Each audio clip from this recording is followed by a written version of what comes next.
નમસ્કાર મિત્રો, કાલે આપણે MCQ સોલ્યુશન જોયા હતા SMC બરાબર, SMCના સ્ટાફ નર્સ કોમ્પ્યુટરના બરાબર. એનો પાર્ટ 2 હું આજે લઈને આવ્યો છું. CCC લેવાના જે MCQ પૂછાય છે બરાબર, સુરત મ્યુનિસિપલ કોર્પોરેશન માટે બરાબર, મ્યુનિસિપાલિટી. તો એના MCQ હવે આગળના જોવી. બાકી કાલ તો આપણે જોયા હતા, આજ હવે નેક્સ્ટ જોવી. તો પહેલું છે કે CPUનું પૂરું નામ શું છે. હવે CPUનું પૂછવામાં આવે તો બધાને ખબર પડી જાય આસાનીથી કે તમે CCનો કોર્સ કર્યો તો કે સેન્ટ્રલ પ્રોસેસિંગ યુનિટ બરાબર, એક પ્રકારનું કહી શકો કે કોમ્પ્યુટરનું મગજ છે. હવે એનું કોમ્પ્યુટરનું મગજ કોને કહેવામાં આવે તો હમણાં જ આવ્યું, તમને બધાને ખબર છે તો કે CPUને કોમ્પ્યુટરનું મગજ કહેવાય. CPUના મુખ્ય 3 ભાગ કયા છે તો કે CPUના કીધા છે બરાબર. તો CPU માટે ALU એલિમેન્ટ લોજિક, CU અને MU આ મુખ્ય ભાગ છે. હવે LNU પૂરું નામ શું છે તો હમણાં કીધું એમ જ તો ઓપ્શન C આવી જાય કે એરિથમેટિકલ C ને A આવે, એરિથમેટિકલ લોજિક યુનિટ બરાબર, ઓપ્શન A. લોકલને બે હરખું થઈ ગયું એટલા માટે ઓપ્શન A સાચો જવાબ. હવે તાર્કિક ગણતરીઓ કોમ્પ્યુટરનો કયો ભાગ કરે છે. હવે તાર્કિક ગણતરી તો LU કરી શકે છે. કોમ્પ્યુટરના જે ભાગને અડકી એટલે કે અડી શકાય તેને શું કહેવામાં આવે છે. જો સોફ્ટવેર હોય એને આપણે ન અડી શકીએ, પ્રોગ્રામને ન અડી શકીએ, ડેટાને ન અડી શકીએ. તો વધ્યું કોણ તો કે ઓપ્શન B હાર્ડવેરને, જેને આપણે ટચ કરી શકીએ. માઉસ છે, કીબોર્ડ છે, મોનિટર છે, આ બધી વસ્તુ હાર્ડવેરમાં આવી શકે, પ્રિન્ટર ને બધું.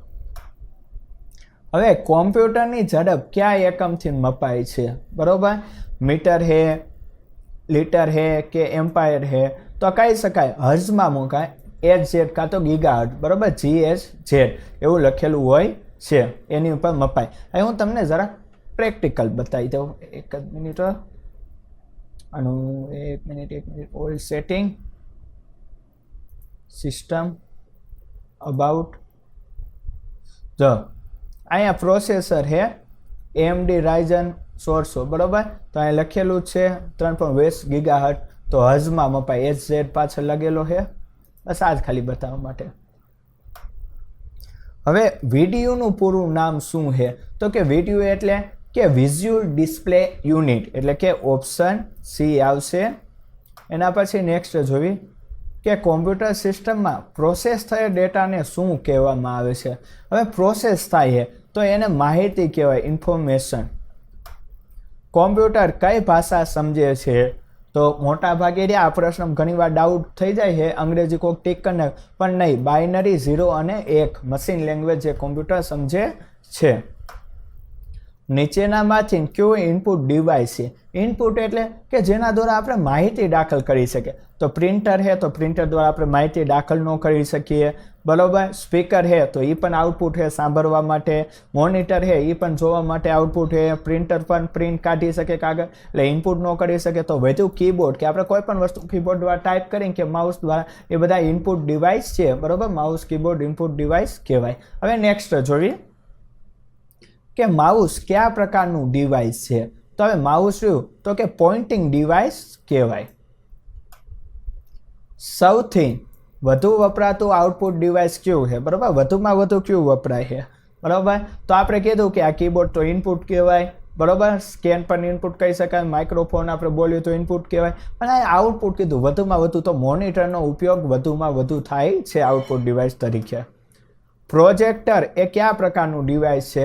પ્રોજેક્ટર જે મોટા મોટા પ્રોજેક્ટ હોય તો એ પણ આપણે કહી શકીએ તો કે આઉટપુટ ડિવાઇસ છે. એકદમ ચકલી જેવા પ્રશ્ન છે. હવે આવ્યું MICR પૂરું નામ શું છે તો કે મેગ્નેટિક ઇન્ક કેરેક્ટર રિકગ્નિશન. આ ક્યારે કે મેગ્નેટિક ટાઈપનું કોઈ પણ લખાણ લખેલું આવી રીતે તમે સ્કેન કરે તો સ્કેન થઈ જાય. બેંકમાં ચેક વાંચવા માટે શેનો ઉપયોગ થાય તો કે માઇક્રો બરાબર, MICR હમણાં હતું તે જ થઈ બરાબર. નીચેનામાંથી કયું સોફ્ટ કોપી આઉટપુટ આપે. સોફ્ટ કોપી બરોબર, સોફ્ટ કોપી અને હાર્ડ કોપી બંને વચ્ચે તમને ડિફરન્સ કરી દો. સોફ્ટ કોપી હોય ને જેને આપણે અડી ન શકીએ બરોબર, અને હાર્ડ કોપી છે જેને આપણે અડી શકીએ બરોબર. તો મોનિટર આમાંથી રહ્યું એ સોફ્ટ કોપી કહી શકાય. કે આપણે કોઈ પીડીએફ છે મોબાઈલમાં છે પ્રિન્ટ નથી કરી તો આપણે પીડીએફ જોઈ શકીએ ને વાંચી શકીએ ને એવી રીતે, બરોબર. તો એને સોફ્ટ કોપી કહેવાય. હાર્ડ કોપી જેને આપણે અડી શકીએ, દાખલા તરીકે કાગળ ઉપર કોઈ પેજ કાઢેલું છે કે કોઈ પેપર છે તે બધાય, બરાબર. હવે નેક્સ્ટ જોઈએ. હા, એટલું જ આવ્યું. હાર્ડ કોપી આઉટપુટ મેળવવા માટે શું વપરાય છે? હવે જો આ ચકલી જેવો એકદમ હેલામાં હેલો પ્રશ્ન છે. આઉટપુટ માટે કયું વપરાય? તો કે પ્રિન્ટર છે, પ્રિન્ટર દ્વારા પ્રિન્ટ થાય, બરાબર. મોનિટરમાં દેખાય, સ્કેનરમાં સ્કેન થાય, કીબોર્ડ દ્વારા આપણે માહિતી નાખ, તો બધું પ્રિન્ટર કે આઉટપુટ માટે કામમાં આવે. હવે જોયસ્ટિકનો ઉપયોગ શેના માટે થાય છે? બરાબર. હવે જો જોયસ્ટિક કેવું હોય તો આવી રીતે આમ હોય અને ગેરના દાંડલા જેવું હોય, બરાબર. 9મા ધોરણની બુકના, અને હા હજી એક કહી દઉં કે ધોરણ 9ના બધા ચેપ્ટરના MCQ સોલ્યુશન સ્વાધ્યાયના મૂકી દે, એકવાર એ પણ નજર મારજો, એમાં પણ મોટા ભાગના આ પ્રશ્ન હશે. તો કે ટાઈપ કરવા માટે તો કે નો વપરાય, પ્રિન્ટ કરવા માટે નો સંભળાય, અવાજ સાંભળવા માટે નો, તો ઓપ્શન બી ગેમ રમવા માટે જોયસ્ટિકનો ઉપયોગ થાય છે. નેક્સ્ટ જોઈએ કે OCRનું પૂરું નામ જણાવો. તો કે ઓપ્ટિકલ કેરેક્ટર રિકગ્નિશન, એટલે કે ઓપ્શન એ. કે કોમ્પ્યુટર મેમરીનો સૌથી નાનો એકમ કયો છે? બરોબર. બીટ, બાઇટ, મેગાબાઇટ કે નિબલ? તો કે બીટ નાનામાં નાનું છે. હવે 1 બાઇટ એટલે કેટલા બીટ? 1 બાઇટ બરાબર કેટલા બીટ? બરાબર. તો કે 8 બીટ બરાબર 1 બાઇટ થાય. રેમનું પૂરું નામ શું છે? તો કે option C random access memory. પછી રોમનું પૂરું નામ શું છે? તો એ આરામથી ખબર પડી જાય કે રીડ ઓનલી મેમરી. હવે 1024 KB એટલે કેટલા MB? જો KB એટલે કે કિલોબાઇટ, MB એટલે કે મેગાબાઇટ, GB એટલે ગીગાબાઇટ, બરાબર. તો હવે આપણે વાત કરવી એમ જ કે 1024 KB છે તો કેટલા MB થાય? હવે 1024 KB હોય ને તો 1 MB થાય, બરાબર. તમને ખબર હોય તો 1 GB નેટ આવે ને, બરાબર, તો એ કેટલા હોય? તો કે 1024 KB, બરાબર. 1024 KB હોય ને તો 1 GB થાય. તો આપણે 1024 KB બરાબર 1 MB થાય. સોરી અહીંયા હું KB બોલી ગયો, KB ને MB, બરાબર. 1024 MB બરાબર 1 GB થાય, બરાબર, બાય મિસ્ટેક, એટલે 1 MB બરાબર છે. નીચેનામાંથી કયું સેકન્ડરી સ્ટોરેજ ડિવાઇસ છે? સેકન્ડરી, બરાબર, પછી કામમાં આવે તો કે હાર્ડ ડિસ્ક. USB નું પૂરું નામ શું છે? તો કે યુનિવર્સલ સિરિયલ બસ, ઓપ્શન બી. CD નું પૂરું નામ શું છે? બરાબર, તો કહી શકીએ ઓપ્શન સી કોમ્પેક્ટ ડિસ્ક જેને કહેવામાં આવે છે. DVD ની સંગ્રહ ક્ષમતા CD કરતાં કેવી હોય? તો પહેલા CD આવ્યું, બરાબર, પછી આવ્યું DVD. તો હંમેશા CD રહ્યું એના પછી આ વસ્તુ આવી હોય તો એમને વિચારો તો એ ખબર પડી જાય કે વધારે જ હોય, બરાબર, DVD ની. એટલે ઓપ્શન બી. કોમ્પ્યુટર ચલાવવા માટે કયા સોફ્ટવેરની જરૂર પડે છે? પહેલું આવ્યું MS Word, બીજું છે માઇક્રોસોફ્ટ સિસ્ટમ, ફોટોશોપ કે ક્રોમ? જો ક્રોમ બ્રાઉઝર છે, ફોટોશોપ રહ્યું એ એક સોફ્ટવેર છે, ફોટો MS Word એ પણ એક સોફ્ટવેર છે, બરાબર. તો વધુ ઓપરેટિંગ સિસ્ટમની જરૂરિયાત પડે, OS, બરાબર. બે પ્રકારની હોય, વિન્ડો OS અને મેક કહી શકો, બરાબર. ઉબન્ટુ આવે, લિનક્સ આવે, ઘણી બધી આવે. વિન્ડો એ કયા પ્રકારનું સોફ્ટવેર છે? બરાબર. તો વિન્ડો આવ્યું છે તો વિન્ડો શું છે? તો કે સિસ્ટમ સોફ્ટવેર કહેવાય. કોમ્પ્યુટર સાક્ષરતા દિવસ ક્યારે ઉજવાય છે? આવું કદાચ પરીક્ષામાં પૂછાય તો કહી દેવાનું કે 2 ડિસેમ્બરના દિવસે ઉજવાય છે. કોમ્પ્યુટરમાં અશુદ્ધ એટલે કે ભૂલને શું કહેવામાં આવે? ભૂલ હોય તો ઓપ્શન બી કરી દેવ, બગ કહેવાય, બરાબર. કોમ્પ્યુટરને રિસ્ટાર્ટ કરવાની પ્રક્રિયાને શું કહેવામાં આવશે? રિસ્ટાર્ટ કર્યું તો કે રીબૂટિંગ. GUI નું પૂરું નામ શું છે? તો કે option A graphical user interface. કોમ્પ્યુટરમાં સમય અને તારીખ ક્યાં જોવા મળે છે? તો સમય અને તારીખ ટાસ્ક બાર પર દર્શાવવામાં આવે. આ બાજુ જો અહીંયા નીચે ખૂણા માર્યું ને દર્શાવવામાં આવે, અહીં મારો ફોટો છે ને એની નીચે, બરાબર, ડેટ એન્ડ ટાઈમ હોય. હવે નીચે જોવી કે કઈ કી દબાવવાથી હેલ્પ મેનુ ખુલે છે? તો કે F1 કી દબાવો એટલે હેલ્પ મેનુ ખુલે. કોમ્પ્યુટરમાંથી ડિલીટ કરેલ ફાઇલ ક્યાં જાય? ડિલીટ કર્યું તો ખબર છે કે રિસાયકલ બિન અંદર વ્યૂ જાય. MS વર્લ્ડમાં નવો ડોક્યુમેન્ટ એટલે કે ન્યૂ ડોક્યુમેન્ટ બનાવવા માટે કઈ શોર્ટકટ કી વપરાય છે? તો જો કોઈ ડોક્યુમેન્ટ ઓપન કરવું હોય ને તો કંટ્રોલ ઓ થાય, સેવ કરવું કંટ્રોલ એસ, તો એ વધ્યું એમ અને એન, તો એ નવું બનાવ્યું છે તો નવાનું શું થાય, કંટ્રોલ સાથે એન દબવો એટલે ઓપન થઈ જાય કંટ્રોલ એન. MS વર્લ્ડમાં સ્પેલિંગ અને ગ્રામર ચેક કરવા માટે કઈ કી વપરાય છે તો કે F7. ડોક્યુમેન્ટના લખાણને સેન્ટરમાં લાવવા માટે બરાબર તો સેન્ટર માટે કંટ્રોલ ઈ દબાય. હવે MS વર્લ્ડમાં બાય ડિફોલ્ટ પેજ ઓરિએન્ટેડ એટલે કે પેજ ઓર્ગેનાઇઝેશન ક્યુ હોય છે.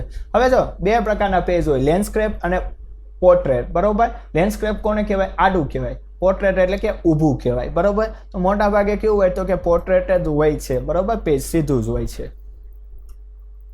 પછી કટ કે કોપી કરેલું લખાણ કામ ચલાવ રીતે ક્યાં સેવ થાય. કામ ચલાવ રીતે એટલે કે માની લો કે કંઈ લખેલું એને આપણે કોપી કર્યું કે કટ કર્યું, બરોબર, કંટ્રોલ એસ કર્યું તો કટ થાય ને કંટ્રોલ સાથે સી દબો તો કોપી થાય. તો એ ત્યાં સુધી ક્યાં રહે, જ્યાં સુધી આપણે પેસ્ટ ન કરવી. તો ઓપ્શન સી આવે, ક્લિપબોર્ડમાં રહે છે. MS વર્લ્ડ 2007 કે ત્યાર પછીના ફાઇલનું એક્સટેન્શન શું હોય. એક્સટેન્શન એટલે કે પાછળ શું હોય, દાખલા તરીકે PDF ફાઇલ હોય .pdf હોય, MP4 વિડીયો ફાઇલ હોય .mp4 હોય, ફોટો હોય તો JPG હોય, PNG હોય, એવી રીતે પાછળ શું એક્સટેન્શન લાગે. આપણે ગુજરાતીમાં કહું અનુલંબન શું લાગે. તો જો TXT है तो લખાણ સ્વરૂપની ફાઇલ હોય, PDF તો તમને ખબર પડી ગઈ, XLS એક્સેલ માટે है, ઓપ્શન ડી ડોક્યુમેન્ટ. બરોબર, DOCX. બરોબર, 2007 પછી એ લાગતું હતું, નકર એન પહેલા હોય તો DOC જ ખાલી હતું, પછી એક્સ લાગી ગયું. ડોક બરોબર ડોક્યુમેન્ટ પ્રકારની છે એટલા માટે. હવે MS વર્લ્ડમાં પેરેગ્રાફ બંને બાજુ એક સરખા જસ્ટિફાય કરવા માટે કઈ શોર્ટકટ કે જસ્ટિફાય, જે ફોર જસ્ટિફાય તો કે કંટ્રોલ જે આવે, શિફ્ટ સાથે નો આવે. ડોક્યુમેન્ટની પ્રિન્ટ કાઢતા પહેલા કાગળ પર તે કેવું દેખાશે તે જોવા માટે કયા વિકલ્પનો ઉપયોગ થાય છે. બરાબર, અગાઉ જોઈ લો કે આ પેજ છે, હું પ્રિન્ટ કાઢી તો કાગળ ઉપર કેવું દેખાશે, તો એના માટેનો ઓપ્શન આવે પ્રિન્ટ પ્રિવ્યુ, જે ઓપ્શન બી છે. પ્રિન્ટ પ્રિવ્યુ ઉપર ક્લિક કરશું એટલે આપણે જોઈ શકશું. આખા ડોક્યુમેન્ટના લખાણને એક સાથે સિલેક્ટ કરવા માટે કઈ કીનો ઉપયોગ થાય છે, તો બધા ડોક્યુમેન્ટ સિલેક્ટ કરવા હોય ને તો કંટ્રોલ સાથે એ દબાવવાનું એટલે બધું સિલેક્ટ થઈ જાય, ઓપ્શન ડી. પછી કીધું ડોક્યુમેન્ટમાં કોઈ ચોક્કસ શબ્દ શોધવા એટલે કે ફાઇન્ડ માટે કઈ શોર્ટકટ કી છે કે કોઈ એક જ શબ્દ ગોતવો છે. બરોબર, તો જોતા ખબર પડી જાય ફાઇન્ડ હે તો કે કંટ્રોલ F દબો એટલે ફાઇન્ડ માટેનું ડાયલોગ બોક્સ થઈ જાય. બરોબર, ઓપન થઈ જાય. MS વર્લ્ડમાં ફોન્ટ સાઇઝ માપવાનો એકમ કયો છે. હવે MS વર્લ્ડ આવ્યું. બરોબર, તો હંમેશા ઓપ્શન સી પોઈન્ટમાં મપાય છે. હવે કોઈ ક્રિયા કે કમાન્ડને રદ કરવા આંડુ માટે કઈ શોર્ટકટ કી છે, તો કે આપણે કંટ્રોલ Z કરી શકીએ. બરોબર, ફરી માટે. તો મિત્રો અહીંયા સુધીને આપણે હતો વિડીયો 50 MCQ જોયો. તો મિત્રો વિડીયો પસંદ આવે લાઈક કરો, ચેનલમાં નવો સબસ્ક્રાઈબ કરો. ફરી મળશું નવા વિડીયોમાં. ત્યાં મને પર જાઓ. વંદે માતરમ, જય હિન્દ, જય ભારત.